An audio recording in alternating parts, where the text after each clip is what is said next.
வீட்டில் காலையில் சாயந்தரத்துலன்ட்டு கண்டிப்பாக ஒரு விளக்கு ஏற்றிடணும்.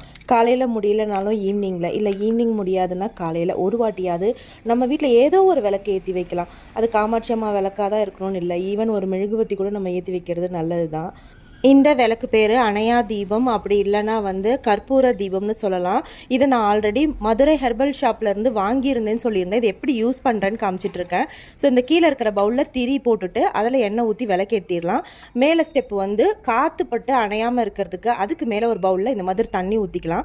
இந்த தண்ணி ஊற்றுனதில் நம்ம பச்சை கற்பூரம் ஆட் பண்ணிக்கலாம். அப்படி இல்லைனா இந்த மாதிரி ஆயில் டிஃப்யூசர்ஸ் நிறைய கடையில் கிடைக்கும்.